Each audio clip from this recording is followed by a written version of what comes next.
이사야 1장 21절부터 31절까지 제가 봉독하겠습니다. 신실하던 성읍이 어찌하여 창기가 되었는고, 정의가 거기에 충만하였고 공의가 그 가운데 거하였더니 이제는 살인자들 뿐이로다. 내 은은 찌꺼기가 되었고 내 포도주에는 물이 섞였도다. 내 고관들은 패역하여 도둑과 짝하며 다 뇌물을 사랑하며 예물을 구하며 고아를 위하여 신원하지 아니하며 과부의 송사를 수리하지 아니하는도다. 그러므로 주 만군의 여호와 이스라엘의 전능자가 말씀하시되, 슬프다. 내가 장차 내 대적에게 보응하여 내 마음을 편하게 하겠고 내 원수에게 보복하리라. 내가 또 내 손을 내게 돌려 내 찌꺼기를 잿물로 씻듯이 녹여 청결하게 하며 내 혼잣물을 다 제하여 버리고, 내가 내 재판관들을 처음과 같이 내 모사들을 본래와 같이 회복할 것이라. 그리한 후에야 내가 의의 성읍이라 신실한 고을이라 불리리라 하셨나니, 시온은 정의로 구속함을 받고 그 돌아온 자들은 공의로 구속함을 받으리라. 그러나 패악한 자와 죄인은 함께 패망하고 여호와를 버린 자도 멸망할 것이라. 너희가 기뻐하던 상수리 나무로 말미암아 너희가 부끄러움을 당할 것이요, 너희가 택한 동산으로 말미암아 수치를 당할 것이며, 너희는 잎사귀 마른 상수리 나무 같을 것이요 물 없는 동산 같으리니, 강한 자는 사물하기 같고 그의 행위는 불티 같아서 함께 탈 것이나 끌 사람이 없으리라. 아멘. 오늘 본문을 통하여 심판을 통한 구원 이라는 제목으로 말씀을 나누려 합니다. 무엇을 통한 구원요? 심판을 통한 구원이라는 거죠. 그러니까 왜 심판을 통한 구원이 일어나야 하느냐라고 하면, 우리는 이미 타락한 아담과 하와의 후손들이거든요. 그러니까 우리가 생각하는 구원하고 성경이 말하는 구원이 너무 달라요. 우리가 말하는 구원은 내가 이 땅에 태어났기 때문에 나의 있음을 진리로 여기고 나의 있음을 평안하게 해주고 나의 삶을 확장시켜주고 내가 세상에서 영광을 받고 내 이름이 높아지는 것, 이걸 세상은 구원이라고 그래요. 그런데 오히려 성경에서 말하는 구원은 그러한 것들이 죄라고 생각하고 그걸 책망하고 부수시고서 구원을 이루어내시는 거죠. 그걸 할까요? 추워요? 이거 네. 저 뒤에 그 임장님 에어컨이 있는데 그 앞에 그 하나 꺼주세요. 예, 요거 꺼버렸습니다. 요거 하나만 해도 충분할 겁니다. 뒤에 끕니다. 놔두십시오. 됐어요. 꺼집니다. 예. 제가 이렇게 여러분의 이렇게 말씀 들을 때 그 춥다고 끄고 이렇게 왜 신경 쓸까요? 말씀에 집중해 주시라고. 예, 그래요. 진짜 은혜 받은 추운가 더운 것도 모른다고 합니까? 그러셔야 돼요, 원래. 예. 다시 볼게요. 자, 이사야 선지자 하나님의 말씀을 전하죠. 그런데 이사야 선지자가 만약 자기 힘으로 이런 말씀을 전한다면요, 결국 이런 말 할 수가 없을 거예요. 왜냐하면 남유다와 예루살렘의 고관들을 모두 적으로 돌리는 거예요. 남유다 고관들, 왕들, 뭐 장관들, 할 것 없이 제사장들, 뭐 선지자들, 높은 사람들을 전부 적으로 돌리는 일이에요. 남유다 예루살렘에 관한 여호와의 말씀이라고 선포하는데, 그 예루살렘의 고관들을 향해 너희는 다 창기의 성읍이다 이렇게 말한다면 이건 전부 적으로 돌리는 일이에요. 복음 선포도 오늘날 마찬가지고요. 예레미야 선지자도 마찬가지거든요. 하나님의 말씀을 전하면 그 결과가 자기에게 욕으로 오는 거죠. 저 예레미야는 입만 열었다 하면 재앙을 선포하고 복음 선포 안 한다고 얼마나 사람들을 미워합니까? 왕들이 미워하고 고관들이 미워서 죽이려고 물러없는 구덩이에 던져버리고 예레미야 죽이려고 하는 자들 한두 사람 아니었잖아요. 그럼 이사야나 예레미야 선지자가 하나님의 말씀을 전하면 그것이 나에게 재앙이 되니까 이렇게도 말을 합니다. 나의 어머니여, 어머니께서 나를 온 세계에 다투는 자와 싸우는 자를 만날 자로 낳았다. 그러니까 엄마가 나를 낳아준 것, 생일을 저주한다고요. 요업도 그랬지만 예레미야도 그래요. 예레미야 선지자가 하나님께서 네 모태로부터 내가 너를 구별해 선지자로 세웠다니까 나는 하기 싫다 그러잖아요. 아니 내가 하나님 말씀 전하기만 하면 욕만 얻어먹는 내가 이걸 왜 해야 됩니까 하고 안 하려고 있으면 주의 영이 사로잡으니까 속에서 불이 나서 전하지 않을 수가 없는 거죠. 그래서 내가 꾸이지도 아니하였지만 내가 사람들 꾸지도 않았는데 사람들이 다 나를 저주한다고 예레미야 15장 10절 그렇게 말씀합니다. 그러니까 이사야나 예레미야나 다른 모든 선지자도 마찬가지예요. 그들이 하나님의 말씀을 받아서 가감하지 않고 있는 그대로 전하면 모든 예루살렘 사람들을 뭐로 돌린다고요? 적으로 돌리는 거예요. 적으로. 목사가 하나님의 말씀 제대로 전하면 교인들이 목사를 보고 어떻게 해야 돼요? 원수처럼 여겨야 돼요. 원수처럼. 그래야 제대로 복음을 전한 거라 이 말입니다. 그래서 이미 신약에도 그러잖아요. 바울 사도가 말세가 되면 사람들이 귀가 가려져 가지고 거짓 선생을 많이 두는 거죠. 왜요? 자기 귀에 좋은 말 해주는 그런 거짓 선생을 많이 둔다고. 이게 구약이나 신약이 마찬가지죠. 그래서 우리의 본성 자체가 그걸 한다는 겁니다. 그래서 하나님께서는 자기 백성을 구원하실 때 반드시 무엇을 통한 구원요? 심판을 통하여 구원을 이루어내신다. 이 말씀 한번 기억하면 오늘 전체 줄거리가 잡힐 겁니다. 본문 21절에서 23절 다시 보십시오. 신실하던 성읍, 예루살렘 성읍이죠. 신실하던 성읍 어찌하여 창기가 되었는고 정의가 그게 충만하였고 공의가 그 가운데 거하였다. 이제는 살인자들 뿐이로다. 네 은은 찌꺼기가 되었고 내 포도주에는 물이 섞여도다. 내 고관들은 패역하여 도둑과 짝하며 다 뇌물을 사랑하며 예물을 구하며 고아를 위하여 신원하지 아니하며 과부의 송사를 수리하지 아니하는도다. 지금 예루살렘 그 고관들을 향하여 지금 이사야 선지자가 퍼붓는 이 내용은요, 지금 이 당시 예루살렘에 왕도 있을 것이고, 높은 제사장이 있을 것이고, 백성의 천부장 이런 자들이 다 있을 거 아니에요. 그들을 향하여 뭐라고 말합니까? 너희들은 살인자들이라는 거잖아요. 그래서 너희가 모았던 그 은은 찌꺼기가 되어버렸고 네 포도주는 물이 섞였다. 이 혼합주의가 됐다는 거죠. 그래서 그 높은 관리들은 패역하고 누구하고 짝한다고요? 도둑과 짝하고 뇌물을 사랑하고 예물을 구하고 고아 과부를 돌아보지 않는 거예요. 하나님께서 왜 고아 과부 나그네를 말씀하느냐면 이스라엘 백성들이 애굽에 있을 때에 너희들은 고아 나그네처럼 살았다는 거죠.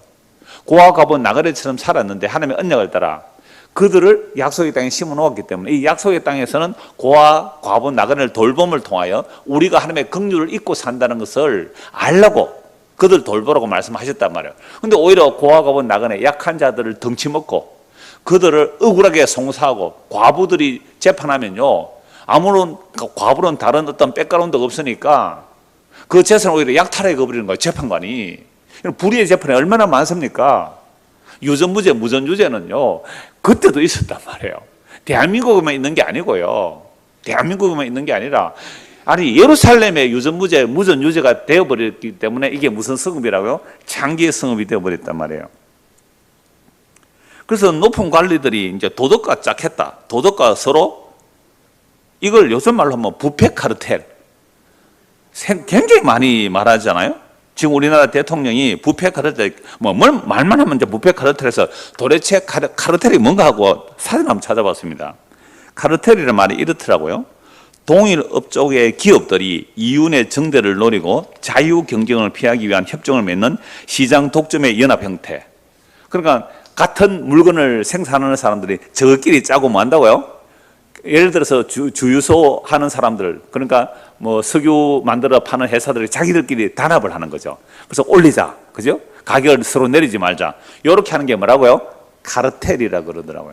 이 단어가 좀 확장되어서 사람들은 자기의 사욕을 채우기 위해서 서로 악의 연대를 하는 것이죠. 그러면 지금 아파트 값이 막 떨어져요. 어떤 아파트요?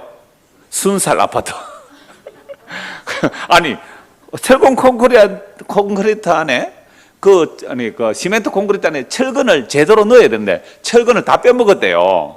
철근을 그 규격대로 다 이렇게 넣으면요, 그거 검사 아주 간단해요. 비파계 검사하면요, 우리 교회 그거 잘 하는 분 계세요. 비파계 검사하면 다 나와요. 엑스레이 찍으면 다 나온다고요. 이거 철근 몇 개 들어갔는지. 그러니까 지하 주차장 무너졌잖아요. 그게 이제 아파트 공사나 건설 공사할 때 부실하게 하는 것은 사실 한 사람으로 잘못이 아니에요. 그 수많은 사람의 부패 사슬로 연결된 거거든요. 제가 옛날에 기독교인이 1200만이라 했을 때 이런 설교 종종 했습니다. 기독교인이 1200만이라면 우리나라 5000만이라면 적어도 4명 중에 1명은 기독교인 아닙니까? 적어도 부패 카르텔이 형성되려면 한 4단계 거쳐야 돼요. 그러니까 예를 들어서 공무원 사회 같으면 처음에 맡은, 그죠? 9급 공무원이 있을 거 아니에요. 그럼 그 위에 한 7급 공무원이 있을 거고요. 그 다음에 한 5급 공무원이 있을 거고, 그게 결정되면 한 2, 3급까지 올라간단 말이에요. 그럼 한 4단계에 거쳐야 부패 카르텔이 형성되는데, 그게 건설을 하든지 아파트를 짓든 뭐든지 간에, 그 중에 4명 중에 1명은 뭐예요? 확률적으로 예수 믿는 사람 있잖아요. 그러면 나는 이거 불법입니다. 나는 이거 허락 못합니다. 라고 하면 이 사람 어떻게 될까요? 그 조직사에서요? 승진도 못하고 잘리고 이렇게 될까요? 아니에요. 자기 밥그릇이 달려있으니까. 그리고 눈 뚝 감고 있으면 뭐가 들어와요? 아파트 한 채가 뚝 떨어지는데 그걸 어떻게 이거 아니요 할 수 있어요? 이걸 뭐라고요? 부패 카르텔. 그러면 성수대교 무너졌잖아요. 옛날에 삼풍백화점 무너졌잖아요. 수많은 재앙의 사고들이 전부 다 인재입니다. 이런 것들은. 그런 것들이 일어날 때 뭐 때문에 일어난 거예요? 부패 카르텔이잖아요. 부패 카르텔. 서로 짜고. 그러니까 그거요. 감리가 있고요. 설계사가 있고 건축회사가 있고 감리가 있고요. 감리사가 있고 적어도 다 계산해보고 확인해야 돼요. 철근 들어갔는지 안 들어갔는지, 그리고 센치를 재봐야 된다고요. 몇 센치 간격으로 들어갔는지. 정말 설계대로만 제대로 건축이 됐다면 무너질 리가 없잖아요. 그러니까 온통 대한민국에 일어나는 그 부패 카르텔 안에 과연 기독교인이 한 사람씩 안 끼어들었을까요? 그러므로 세상에 일어나는 온갖 인위적인 재앙들이 일어나고 있는 겁니다. 이 세상 그렇단 말이에요. 그렇다면 세상 나라도 그렇거든요. 어떤 제국이든지 어떤 뭐 작은 나라라 할지라도 흥망성쇠를 살펴보면 그 나라가 무너지는 것은 부패함 때문이에요. 로마 제국 왜 무너집니까? 부패함 때문이거든요. 타락 때문에 무너져요. 모든 제국들은 다 그래요. 권력을 가지게 되면 그건 타락하게 돼 있단 말이에요. 그래서 무너지는 거죠. 자, 그런데 세상 나라는 그렇게 해서 무너진다. 그럼 당연한 거예요. 그러면 이스라엘 나라는 어떨까요? 그럼 이스라엘 나라도 그런 제약이 일어나면 무너지는 게 맞아요. 그걸 이제 오늘 성경에 말씀하는 거죠. 자, 본문 21절, 23절 다시 한번 보겠습니다. 신실하던 성읍이 어찌하여 창기가 되었는고 정의가 거기에 충만하였고 공의가 그 가운데 거하였던 이제는 살인자들 뿐이라. 내 은은 찌꺼기가 되고 내 포도주는 물이 섞여도다. 내 고관들은 패역하여 도둑과 짝하며 다 뇌물을 사랑하며 예물을 구하며 고아를 위하여 신원하지 않으며 과부의 송사를 수리하지 않는도다. 이런 모든 선지자들의 메시지는 이게 다 들어가요. 이사야만이 아니에요. 예레미야서나 아모스나 미가나 북이스라엘 선지자나 남유다 선지자나 할 것을 다 이렇게 말해요. 이거 좀 더 구체적으로 말하면요, 미가서 3장 11절 말씀인데요, 우두머리들은 뇌물을 위하여 재판하며, 이거 좀 더 푸는 거예요. 그러니까 뇌물을 위하여 재판하는 거예요. 그러니까 뇌물 많이 받으면 어떻게 해요? 재판관인데 뇌물 많이 주면 그 사람 죄 없다 그러고요. 뇌물 안 주면요, 없는 죄도 덮어 씌우는 거예요. 이거요, 법적 카르텔 하는 말이죠. 법적 카르텔. 이 뭐 보통 사람들은 당하기 마련이에요. 이게 우두머리들이 하는 짓이 이렇단 말이에요. 그러니까 재판을 하는데 뇌물을 받고 재판하는 것이 아니라 뇌물을 위한 재판하는 거예요. 뇌물을 위한 재판. 그러면 50억 클럽에 가입해야 됩니다. 그러려면. 그렇잖아요. 그 다음에 그들의 제사장은 삭을 위하여 교훈하며, 정말 바른 교훈을 함으로 정당한 삭을 받는 게 아니라 삭을 위한 뭐예요? 교훈을 하잖아요. 그게 뭐예요? 사꾼 아니에요. 그래서 저도 늘 사꾼이나 그래요. 월급 받으니까요. 그들의 선지자는 뭘 위해서 점을 치어준다고요? 돈을 위하여 점을 칩니다. 그러면서도 문제는 뭐냐면 여호와를 의지하니 재앙이 일어나지 않을 겁니다.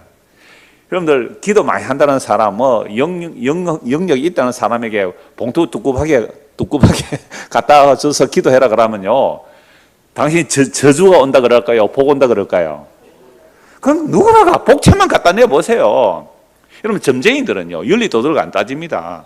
복채만 많이 주면 밤새도록 내가 쿵쾅쿵쾅 두드려서 날만 새면 내 돈이다 해서 그렇게 두드려서 모든 저주와 재앙을 안 오도록 해주겠다. 이게 무슨 종교라고요?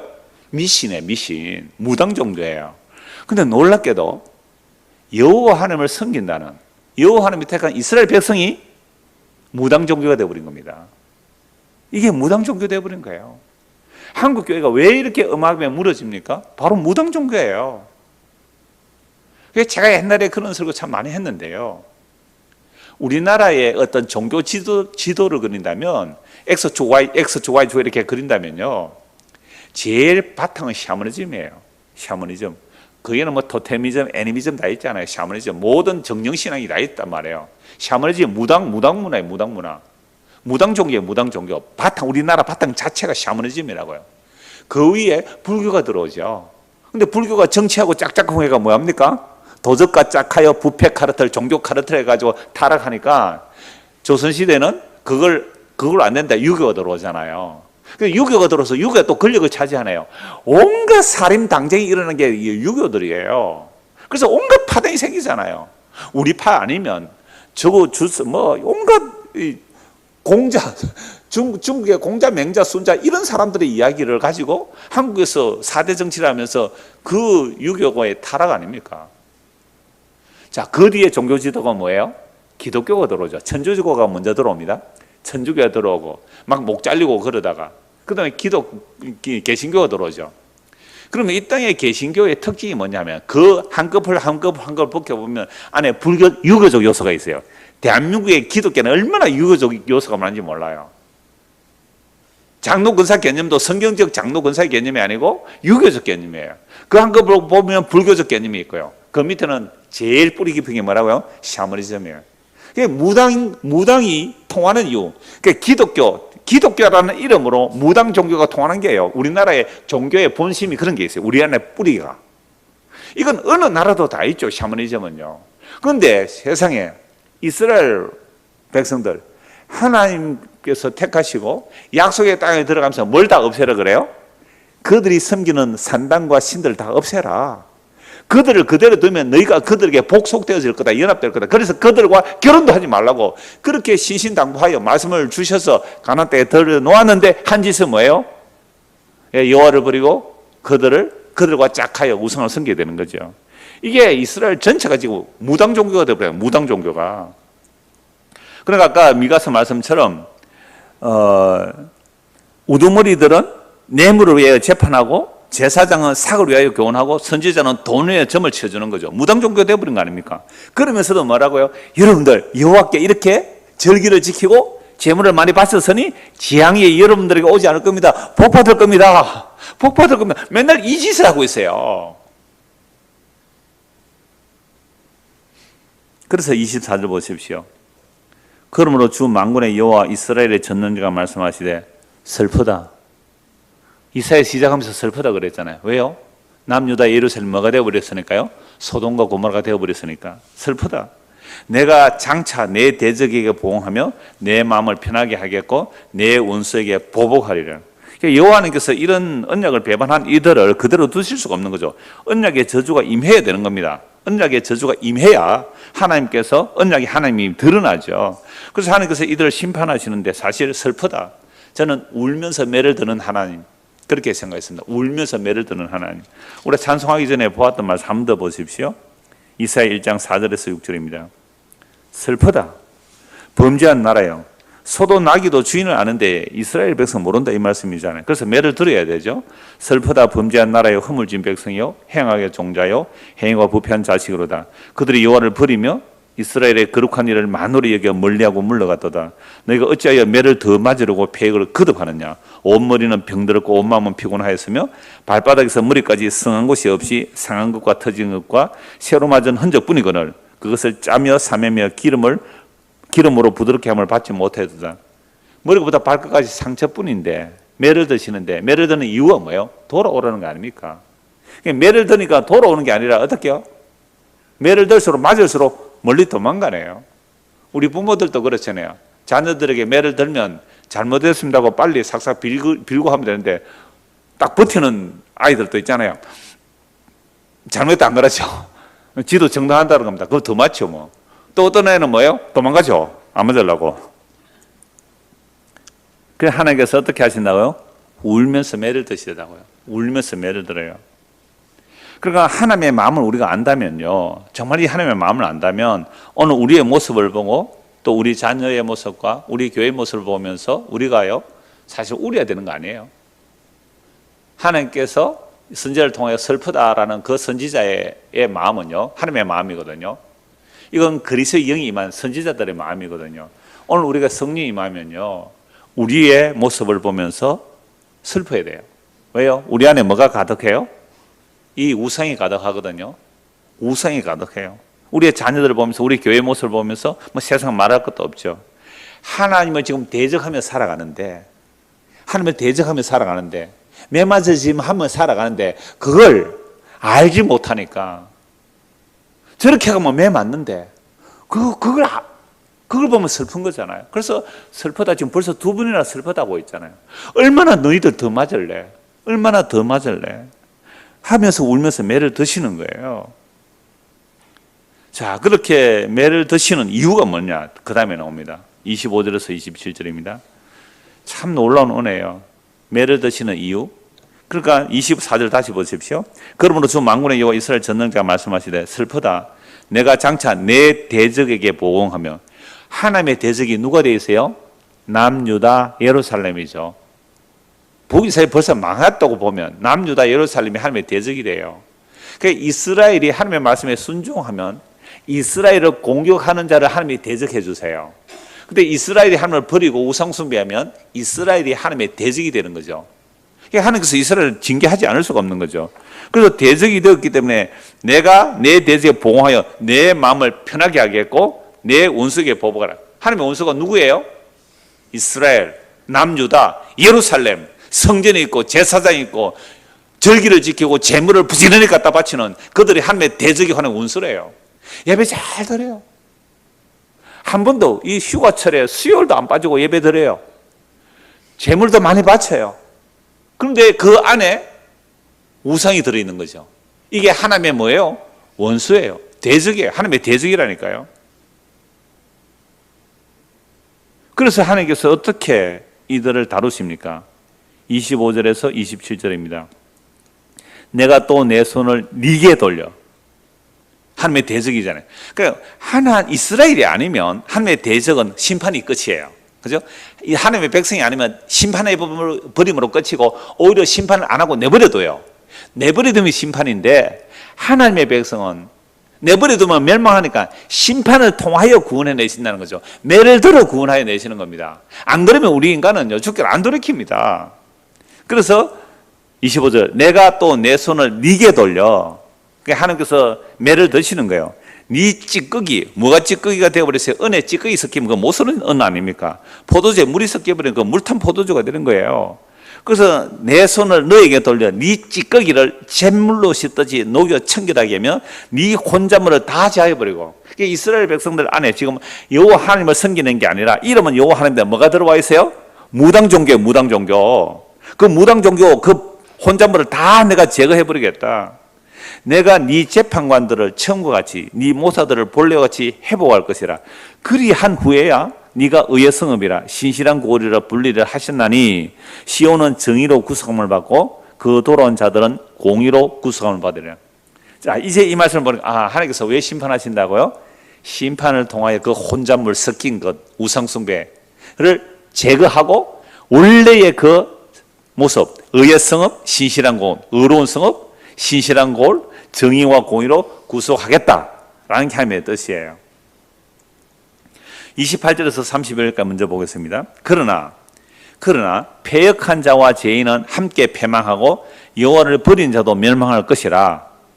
너희가 기뻐하던 상수리 나무로 말미암아 너희가 부끄러움을 당할 것이요 너희가 택한 동산으로 말미암아 수치를 당할 것이며.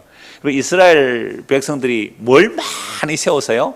산당을 어디다 세웁니까? 동산의 상수리 나무. 상수리 나무 큰 나무들이잖아요. 그러면 거기가 뭔가 있을 것 같으니까 그 밑에다가 산당을 만드는 거예요. 그리고 우리나라도 그런 종교성이 얼마나 많아요. 정월 대보름 가면 어디다가 빌어요? 이상한 바위 같은데, 물이 나오는 그 어떤 샘 같은데, 큰 뭐 나무 같은데, 당산나무. 얼마나 가고 빌고 빕니까? 그거 산당이거든요. 세상에 이스라엘의 산당이요. 성읍수보다 많았어요. 이렇게 상수리 나무 산당을 섬겼던 거기서 우상 숭배했단 말이에요. 그래서 너희가 기뻐하던 상수리 나무로 말하면 너희가 부끄러움을 당할 것이고 너희가 택한 동산으로 말하면 수치를 당할 것이며 너희는 잎사귀 말인 상수리 나무 같을 것이요 물 없는 동산 같으리니 강한 자는 사모라이 같고 그의 행위는 불티 같아 삼게 탈 것이나 끌 사람이 없으리라. 우상 숭배자의 끝은 심판이라는 거잖아요. 하나님께서 우상 숭배를 하는데 그대로 내버려 둔 자들은 그게 하나님의 영원한 대적이에요. 그건 심판의 길로 가는 겁니다. 그런데 하나님의 택한 백성은요, 우상 숭배는 어떻게 해요? 그래, 우상 숭배다 망해라 이럴까요? 아니잖아요. 끝까지 매를 드셔서 그 우상을 부숴버리고 주께로 돌이키십니다. 그리고 우리의 자녀가 나쁜 길을 가면 그대로 둡니까? 아니면 매를 들어서라도 돌이킵니까? 매를 들어서 돌이키죠. 근데 요즘 매 들이면 이제 큰일 나죠. 경찰서 신고하면 자식이 부모님 신고하는 시대가 왔어요. 물론 우리나라가 과도하게 자기 분노로 아이를 매질하는 그런 것들은 정말 없어져야 되는 거죠. 정당한 교훈, 정당한 아이들로 하여금 자기 잘못을 인식시키고 여기에 대한 잘못을 아이에게 너 얼마나 매를 맞겠니 하고 묻고 정확하게 때리는 건 난 필요하다고 봐요. 그러니까 어느 날 전부 다 아이들을 우상 덩어리로 만들어가지고 초등학교 보내놓고 온갖 갑질을 해야 되니까 선생님 하기 힘들죠? 선생님 한 분 계신데 힘들죠? 괜찮아요? 선생님 하면 얼마나 힘들어요? 옛날에는요, 선생님 우리 아이 좀 때려주세요. 에? 우리 아이 좀 때려주세요. 말 안 듣고 혼내주세요. 요즘 뭐라 하면 전화 와가지고 온갖 말을 다 하고 있으니까. 주일학교 우리 부모님들도 우리 주일학교 선생님들에게 우리 아이 몇 좀 들어주세요. 그렇게 부탁을 해야 됩니다. 그렇게 한 대 때려놓으면 어떻게 알겠어요? 교회 갔더니 선생님이 때렸다고 경찰에 신고할 겁니다. 아마. 그래서 하나님께서 이스라엘 백성들을 돌이키는데요.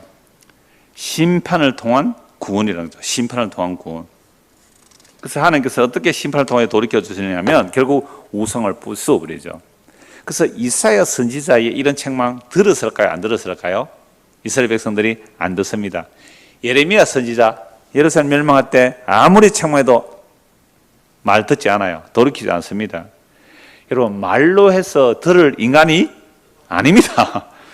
그래서 그들을 돌이키기 위해서는 뭘 해야 되냐면 그들이 믿는 우상들을 부숴버려야 됩니다. 성전에서 제물을 드리고 절기를 지킴도 결국 자기들의 탐심을 위하여 자기들의 구원의 확신을 위하여 드리기 때문에 그 성전이 도덕의 소굴이 되어버리죠. 하나님께서 그 성전을 어떻게 해야 돼요? 부숴버려야 되죠.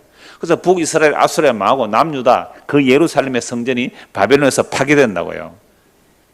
그렇게 해서 나라가 완전히 망해서 포로로 잡혀갑니다. 그런데 놀랍게도 예루살렘이 멸망하는 것을 목격한 예레미야 선지자는 포로로 잡혀가서 70년 만에 돌아오리라고 말씀하죠. 완전히 파괴돼서 무너뜨려져도 아무런 할 말이 없는 게 이스라엘 백성들이에요. 왜? 하나님의 언약을 맺었잖아요. 시내산에서 언약을 체결했지 않습니까? 우리가 하나님의 언약을 어기면 멸망당하는 게 마땅합니다. 피를 뿌려 언약을 체결했단 말이에요. 근데 하나님의 언약을 정면으로 지금 배반하고 있으니까 하나님의 언약의 저주가 임하는 거예요. 놀랍게도 하나님의 언약의 저주가 임하는 것 자체가 아직도 하나님은 자기 언약을 지키고 계시는 거예요. 포기하지 않는 거예요. 이게 하나님의 신실함이라는 거죠. 그런데 문제는 바벨론 포로 잡혀갔다가 돌아왔습니다. 바벨론 포로 잡혀갔다가 돌아왔다면 이제 스룹바벨 성전도 재건하고 또 제사도 회복되고 그렇게 해요. 그렇다면 좀 선지자들의 선포가 달라져야 되지 않겠습니까? 아니 바벨 포로 잡혀갔다가 돌아왔으면 좀 정신 차리고 하나님 똑바로 알고 주님을 똑바로 섬겨야 되지 않겠습니까? 그런데 똑같아요. 그래서 포로 전 선지자들의 말이나 포로 후기 선지자들의 말이 똑같다는 거예요. 아니 70년 동안 포로 잡혀갔다가 왔으면 망했다가 돌아왔으면 죽다가 살아났으면 정신을 차려야 될 거 아닙니까? 근데 이 인간들이 똑같아요. 이 인간들은 우리도 포함되는 겁니다. 그래서 제가 이사야 예레미야는 포로 전 선지자들이에요. 이사야 예레미야 선지자는 포로 전 선지자고 에스겔은 포로로 잡혀가 있는 중에 말씀을 전하는 선지자고요. 그 다음에 뭐 스가랴서 지금 보는 스가랴서 말라기 이런 선지자들은요 포로 이후 선지자들이에요. 포로로 잡혀갔다가 돌아왔는데 이사야 선지자가 한 말씀 오늘 그 1장에서 한 말씀이요 그대로 그 똑같은 말을 하고 있어요. 그걸 이제 스가랴서와 순서는 조금 다르겠지만 스가랴서와 말라기 두 곳을 찾아보면 그 오늘 이사야 1장 21절에서 그 27절까지 그 말씀들이 그대로 나오는 내용을 보게 됩니다. 스가랴서 7장 한번 보십시오. 스가랴서 7장입니다. 학개, 스가랴, 말라기. 그냥 말라기 바로 앞에 있죠. 구약 제일 마지막 앞에 성경. 스가랴서 7장입니다. 스가랴서 7장 8절부터 보시죠. 자, 스가랴 선지자는 포로 전 선지자, 포로 후 선지자? 예, 포로 후 바벨 포로서 잡혀갔다가 돌아온 선지자란 말이에요. 여호와의 말씀이 스가랴에게 임하여 이르시되 만군의 여호와가 이같이 말하 이르시기를 너희는 진실한 재판을 행하며 서로 인애와 긍휼을 베풀며 과부와 고아와 나그네와 궁핍한 자를 압제하지 말며 서로 해하려고 마음에 도모하지 말라 하였으나, 자, 선포되는 말씀이 포로전 서지자의 말이나 포로선의 말에 같죠. 왜 고아 과부 나그네 쪽 잘 돌보고 진실한 재판해라, 뇌물 받지 말고 똑바로 재판해라, 인애와 긍휼을 서로 베풀라라고 했는데, 하였으나 그들이 듣기를 싫어하여 등을 돌리며, 여러분 등을 돌리는 게 뭐예요? 배신. 등 뱉잖아요. 배신. 몸을 돌리는 거, 등을 보여. 등을 돌리며 듣지 아니하려고 뭐요? 길을 막아버려요. 선지자의 말, 길을 막아버립니다. 그 마음을 뭐처럼요? 다이아몬드예요. 그 마음이 제일 단단한 다이아몬드예요. 금강석. 다이아몬드가 뭐 말씀이 어떻게 그게 새겨지겠어요? 말씀이 탁탁 튕겨나가죠. 그 마음판이 금강석이 되었어요. 율법과 만군의 여호와가 그의 영으로 옛 선지를 통하여 전한 말을 듣지 않으므로 큰 진노가 만군의 여호와께로서 나왔도다. 여호와의 말씀을 듣는데 아예 길을 막고요. 마음판이 아예 금강석이에요. 금강석, 다이아몬드란 말이야. 말씀이 안 새겨지는 거죠. 내가 불러도 그들이 듣지 않은 것처럼 그들이 불러도 내가 듣지 않겠다. 내가 불러도 너희들 안 들었지. 너희가 날 불러도 나 대답 안 하겠어. 만군의 여호와가 말하느니라. 내가 그들을 바람으로 불어 알지 못하던 여러 날에 흩어넣으니라. 그 위에 이 땅이 황폐하여 오고 가는 사람이 없었나니 이는 그들이 아름다운 땅을 황폐하였습니다. 그냥 나라 옛날에 말 안 들어서 망했잖아요. 망했다가 돌아왔는데 지금 어때요? 똑같다 이 말입니다. 그래서 8장 1절입니다.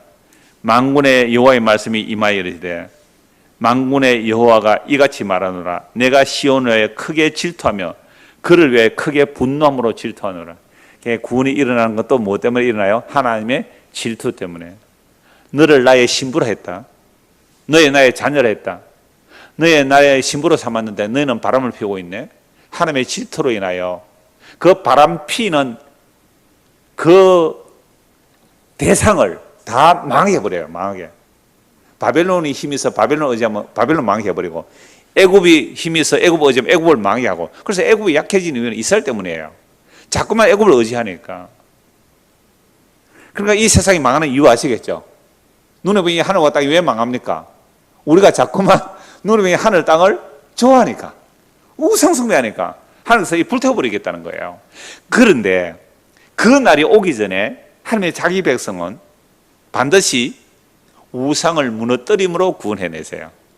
그런데 우리는 우상 무너지면 어떻게 해요? 큰일 났다고 막 울고 불고 통곡하면 하나님 이거는 안 돼요. 이거는 안 돼요. 이거 무너지면 안 돼요. 그게 뭔데요? 우상인데요. 그래서 하나님의 질투를 어떻게 구원하여 내시는 거 보십시오. 여호와 이같이 말하노라. 내가 시온에 돌아와 예루살렘 가운데 거하리니. 예루살렘은 무슨 성읍이요? 진리의 성읍이라 걷겠고 만군의 여호와의 산은 성신이라 일컬게 되리라. 내가 질투하여 내가 너희들 안에 가서 살 거야. 그 여호와 하나님 와서 사시면 그 성이 무슨 성읍이 되고 진리의 성읍이 되고 여호와의 산은 거룩한 산이라 일컬음 받으리라. 아까 우리 이사야서 읽은 말씀 그대로예요. 그대로 좀 두고요. 7절 8절 스가랴서 8장 7절 8절 보십시오. 만군의 여호와가 이같이 말하노라. 보라, 내가 내 백성을 해가 뜨는 땅과 해가 지는 땅에서부터 구원하여 내고 인도하여다가 예루살렘 가운데서 거주하게 하리니 그들은 내 백성이 되고 나는 진리와 공의로 그들의 하나님이 되리라. 그러니까 여호와 하나님께서 이스라엘 백성들을 어떻게 구원해 내실지를 스가랴서에서도 말씀하고 오늘 읽었던 이사야 말씀에서도 말씀하고 있거든요. 그러니까 하나님께서 이들을 돌이켜서 26절 보십시오. 이사야 1장 26절. 내가 네 재판관들을 처음같이 내 모사들을 본래같이 회복할 것이라. 그리한 후에 내가 무슨 성읍요? 의의 성읍이라 진실한 신실한 구원을 불리라. 어떻게 해서요? 여호와 하나님께서 예루살렘에 와서 사시겠대요. 예루살렘 와서 사시겠대요. 자, 말라기를 한번 보십시오. 말라기. 이제 아까 심판을 통한 구원을 통해서 이사야 먼저 한번 보고 찾읍시다. 이사야 1장 25절. 내가 또 내 손을 네게 돌려 네 찌꺼기를 잿물로 씻듯이 녹여 청결하게 하며 네 혼자물을 다 제거해 버리겠다. 이렇게 말씀하시죠. 이걸 말라기서 한번 보십시오. 말라기 3장입니다.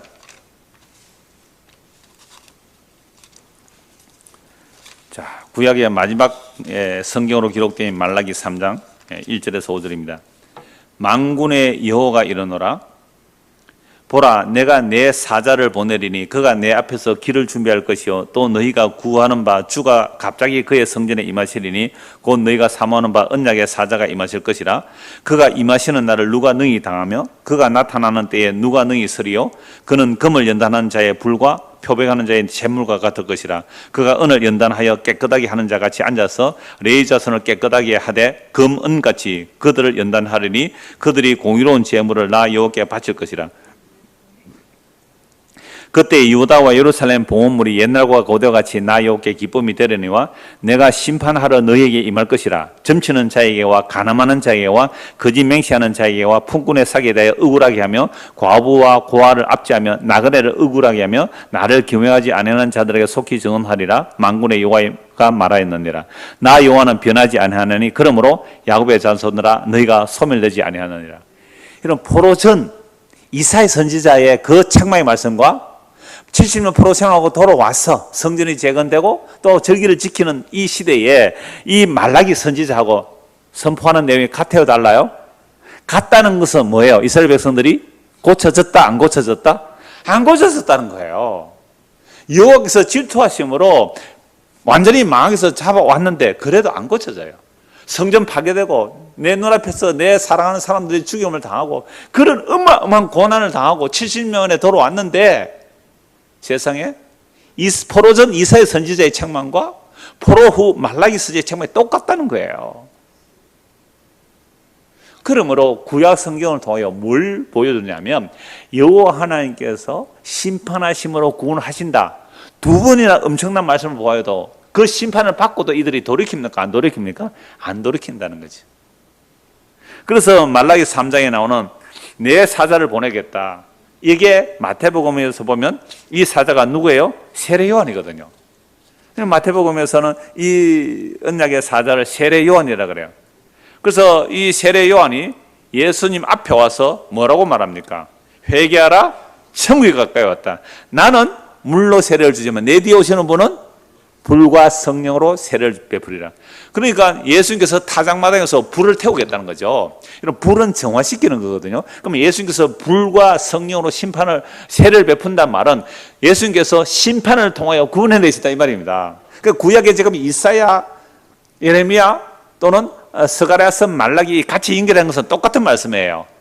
여호와 하나님께서 이스라엘 백성 어떻게 구원하신다고요? 심판을 통하여 구원해 내신다. 그런데 구약에서 물리적으로 실질적으로 바벨론 포로로 잡혀갔다가 돌아왔는데 고쳐져요? 안 고쳐져요? 안 고쳐지니까 포로 후 선지자가 또 똑같은 말을 해요. 너희의 그 찌꺼기들을 잿물로 씻듯이 씻고 불로 연단하듯이 연단하겠다. 그렇게 하기 위하여 언약의 사자를 먼저 보내겠다.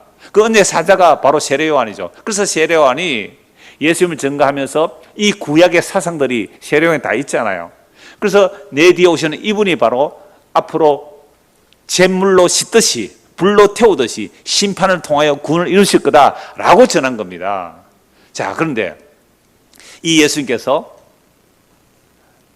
그 예루살렘 성전에 가셔서 하신 일이 뭡니까?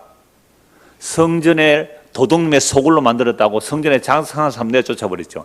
이사야 선지자가 말한 그 말, 예레미야 선지자가 말한 도둑의 소굴이라 한 그 말들 누가 넣어준 말이에요? 예수님이 넣어준 말이에요. 그래서 영임에서 전한 거잖아요. 그래서 드디어 예수님께서 오셔서 성전 부숴버리라. 내가 3일 만에 일으키겠다.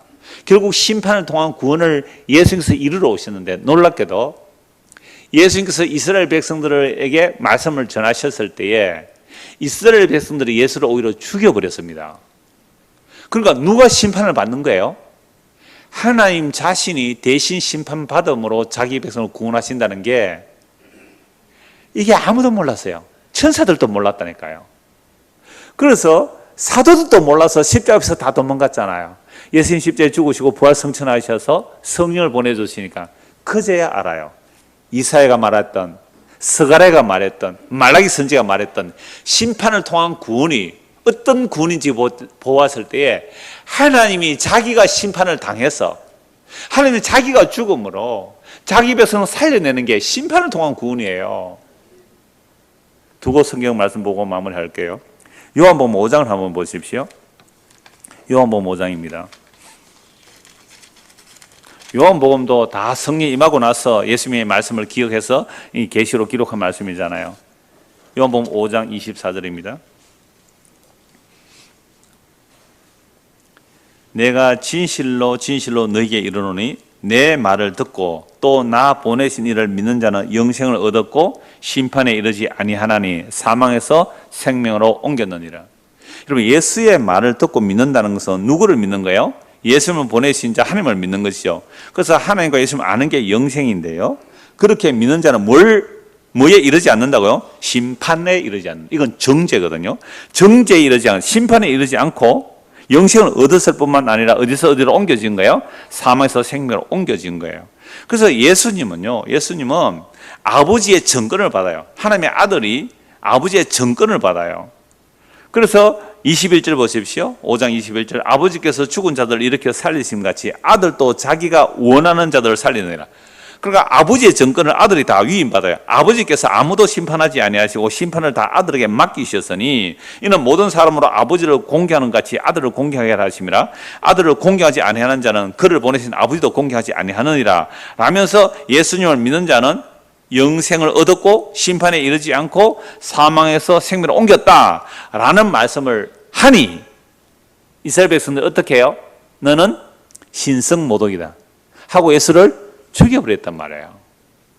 25절. 진실로 진실로 너희에게 이르노니 죽은 자들이 하나님의 아들의 음성을 들을 때가 곧 이때라. 듣는 자는 살아나리라. 아버지께서 자기 속에 생명이 있음같이 그 아들에게도 생명을 주어 그 속에 있게 하셨고 또 인자됨으로 말미암아 심판하는 그날 주셨느니라. 이를 놀랍게 여기지 말라. 무덤 속에 있는 자가 다 그의 음성을 들을 때가 오나니 선한 일을 행한 자는 생명의 부활로 악한 일을 행한 자는 심판의 부활로 나오리라. 그러니까 예수님 당시에 그 당시에 허물과 죄로 죽은 자들이에요. 죽은 자들이 그 아들의 음성을 들으면 뭐가 돼요? 살아나리라. 그런데 아들을 말씀을 듣고 믿기는커녕 어떻게 했다고요? 예수를 죽여버렸잖아요. 그러니까 예수님이 심판하신 게 아니라 오히려 자기가 심판을 당한 거예요. 예수님이 십자가에서 심판을 당했단 말이에요. 아버지의 그 저주와 심판을 예수님이 오롯이 담당했단 말이에요. 그러니까 그 심판을 통한 구원이 어떻게 이루어지는지 정말 십자가에 죽으시고 부활 성천하셔서 성령의 사도들이 그제서야 알아요. 예수님의 십자가 사건이 모든 구약 성경을 완성하는데 오늘 이사야서, 스가랴서, 말라기 같이 연결해서 찾아보니까 하나님께서 자기 백성을 어떻게 구원하신다고요? 심판을 통하여 구원하시는데 나라 망해도 성전이 파괴돼도 죽다 살아나도 인간이 돌이켜요? 안 돌이켜요? 안 돌이킵니다. 안 돌이켜요. 그래서 정말 심판을 통한 구원을 어떻게 누가 이루어내시는가 보니까 예수님께서 십자가로 하나님의 심판을 자기가 대신 받음으로 자기 백성을 구원하여 내더라는 거죠. 이게 심판을 통한 구원이에요. 그래서 고린도후서 보십시오. 고린도후서 5장입니다. 고린도후서 5장 14절. 그리스도의 사랑이 우리를 강건하시는다. 그리스도의 사랑이 우리를 어떻게 해요? 강하게 건강하게 끄는도다. 그리스도의 사랑이 우리를 끌어가는, 그러니까 우리 이끌려가는 거예요. 끄는도다. 그러니까 예수님께서 내가 달리면 너희를 나 있는 곳을 어떻게 해요? 이끌어 올리겠다 그랬잖아요. 내가 들리면 십자가로 나를 이끌었대. 그러니까 우리가 끌려가는 거죠. 강건하신다. 우리가 생각하는 건데 한 사람이 모든 사람을 대신하여 죽었은즉 모든 사람이 죽은 것이라. 여기서 무슨 단어가 나와요? 대신. 내가 받을 심판을 대신 받으셨잖아요. 대신 죽었은즉 모든 사람이 죽은 것이라. 그가 모든 사람을 대신하여 죽었으면 이제 예수님 때문에 살아있는 자들, 예수님 때문에 살아난 자들로 하여금 다시는 그들 자신을 위해 살지 않고 오직 그들을 대신하여 죽었다가 다시 살아나신 이를 위하여 살게 하려니라. 그러니까 여러분, 여기 대신이라는 것은요, 번영신학은 이렇게 말하죠. 예수님께서 우리의 질고를 짊어지시고 우리의 저주를 짊어지셨기 때문에 우리는 질병과 고통을 당하면 안 되고 저주를 받으면 안 된다, 이렇게 말해요. 그렇죠? 아니, 그가 찔리면 우리의 허물 때문에요. 그가 상 우리의 죄악 때문에. 그게 이사야 53장 아닙니까? 그 말씀을 가지고 지금 우리가 병들고 약하면 안 된다는 거예요. 세상에. 그 대신은 예수님과 나와 따로 된 대신이기 때문에 성경적 대신이 아니에요. 성경이 말하는 대신은 내가 그리스도의 몸으로 연합된 대신이에요. 그래서 이걸 그리스도께서 우리를 배제하여 대신한 것이 아니라 우리를 품에 안으시고 우리와 함께 대신 형벌을 받으신 거예요. 그러니까 대신이라는 것은 우리를 품에 안으신 대신이지 우리를 제쳐두고 이루어내신 게 아니란 말이죠. 그래서 대신하여 죽었다가 다시 살아나신 이를 위하여 살게 합니다. 그러니까 우리의 삶의 기쁨은요, 날 위해 살면 절대 기쁠 수가 없어요. 날 위해 대신 죽으신 예수를 위해서 사는 그것이 나의 기쁨의 목적으로 삶의 목표를 분명히 정하십시오. 그러면 이제는 왜 내가 힘들고 어려웠냐로 짜증나고 원망날 게 아니고, 아하, 심판을 통한 구원이 뭔지를 안다면 나는 당신을 죽였는데 오히려 당신은 나를 용서하셨고 당신은 나를 사랑하셔서 이끌어 가시군요. 그러니까 주님, 당신을 알고 당신을 믿는 것, 이게 심판을 통해 구원이 일어난 자들의 삶이란 말이죠. 그래서 21절 보십시오. 21절. 막 연결해서 읽을게요. 제가 원고가 길어서 21절만 했는데요. 그러므로 우리가 이제부터 어떤 사람도 육신을 따라 알지 아니하노라. 그러니까 육신을 따라 알지 않는다는 말은 사람을 겉으로 판단 안 하겠다 이 말이죠. 비록 우리가 그리스도도 육신을 따라 알았기 때문에 어떻게 해요? 십자가에 못 박아 죽여버렸는데 그분이 다시 살아나셨잖아요. 이제부터는 그같이 알지 아니하노라. 그런즉 누구든지 그리스도 안에 있으면 새로운 피조물이라. 이전 것은 지나갔으니 보라 새 것이 되었도다. 아까 이사야서와 스가랴서 말씀, 말라기서 말씀을 보니까 하나님께서 뭘 통하여 의의 성으로 만들어내요? 심판을 통하여 잿물로 씻으시고 불로 연단하여 찌꺼기를 없애서 의의 성읍으로 만든다 그랬잖아요. 의의 성읍. 의는 없는 하나도 없어요. 율법에 하나님의 한 의가 나타난 그 의는 예수 그리스도를 믿음으로 말하면 그 의예요. 그 의의 선물을 받은 자들, 이들이 새로운 피조물이에요. 이게 그리스도의 몸이란 말이죠. 그래서 모든 것이 하나님께로부터 났으면 그가 그리스도로 말미암아 우리를 자기와 화목하게 하시고 또 우리에게 화목하는 직분을 주셨으니 곧 하나님께서 그리스도 안에 계시사 세상을 자기와 화목하게 하시면 그들의 죄를 그들에게 돌리지 아니하시고 화목하게 하는 말씀을 우리에게 부탁하시느니라. 심판을 통한 구원인데 그 심판을 누구에게 행하셨어요? 하나님께서 자기에게 하신 거예요. 하나님께서 자기 자신에게 심판을 자기에게 부으신 거예요. 그게 예수님의 십자가 아닙니까? 그러므로 우리가 그리스도를 대신하여 사실이여 하나님이 우리를 통하여 너희를 건면하신 같이 그리스도를 대신하여 간청하노니 너희는 하나님과 화목하라.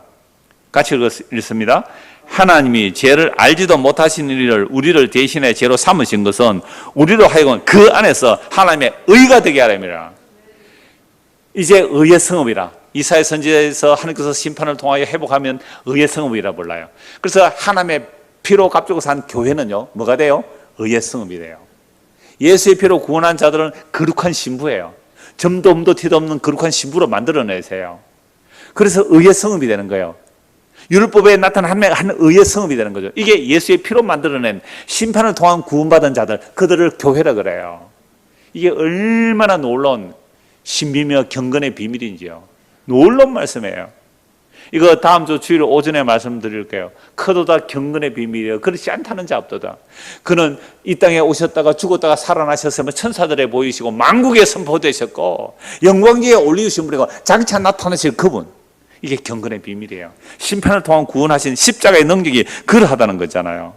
그래서 우리를 하여금 그 안에서 우리가 이제 하나님의 의가 돼요. 이제 우리가 하나님의 의의 성음이 되었단 말이죠. 자, 그런데 이런 자들은 반드시 무엇을 이루어내시는가 하면 하나님께서 심판을 통한 구원이라고 그랬잖아요. 우리가 그동안 끌어안고 있었던 내 안에 있는 우상들을 어떻게 하시고요? 무너뜨리면서 부수시면서 하나님의 자기 성읍으로 거룩한 성읍으로 만들어 가시거든요. 그래서 바울 사도는 로마서에 이렇게 말합니다. 우리가 환난 가운데도 즐거워할 수 있나니. 환난이 왜 즐거워요? 환난 자체가 즐거운 거 아니에요. 근데 환난 가운데 즐거워하는 이유가 뭘까요? 그게 내 안에 뭐가 빠져나가는 거예요? 우리가 은이라면 순은이 돼야 되고 금이라면 순금이 되는데 안에 찌꺼기가 너무 많아요. 그 찌꺼기를 제거하는 과정. 우리가 포도주라면 순수 포도주가 되는데 그 안에 온갖 게 다 섞여 있어요. 그걸 우상이라 그러거든요. 그걸 혼잡되었다 그러거든요. 그게 섞인 거라 그러잖아요. 그게 다른 복음이라 그래요. 그래서 주님께서는 우리를 반드시 환난을 통과해요. 불순물을 빠져나게 하고 우리가 죽을 때 가져가지 못하는 것들을 놓게 하시는 일을 주님께서 자기 성도들에게는 지금 하세요. 조금 힘들죠. 조금 힘들어요. 한 7, 80년 조금 힘들어요. 조금 힘들어요, 이게. 그래서 성경 잠시 받는 이 고난의 가벼운 것이 크고 영원한 것이 이루어지는 과정이라고요. 그래야 고난 오면 니까지가 오버이 뭐 얼마나 더 할까? 거꾸로 매달려도 국방부 시계는 돌아간다. 끄떡없다.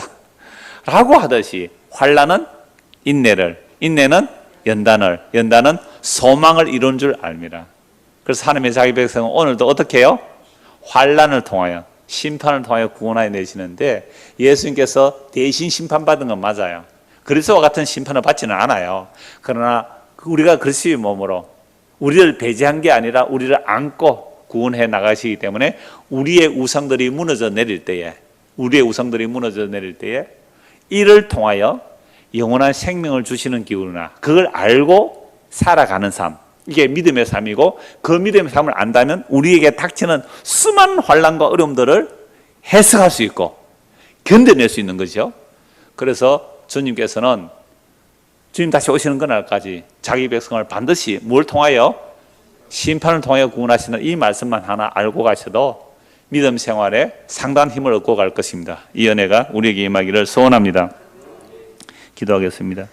하나님 아버지, 우리는 구원을 우상 섬기는 내가 더 큰 우상이 되기를 기도하였습니다. 그러나 참된 구원은 그 우상을 부수면서 십자가로 나타난 하나님의 사랑을 우리에게 넣어주시는 것임을 말씀을 통하여 보았습니다. 그러면 우리에게 환난이 닥칠 때에 오히려 즐거워할 수 있는 믿음을 주시옵소서.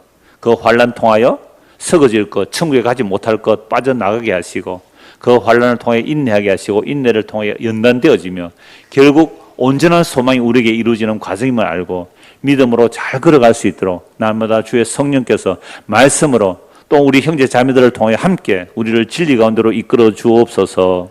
예수 그리스도를 받들어 기도드리옵나이다. 아멘.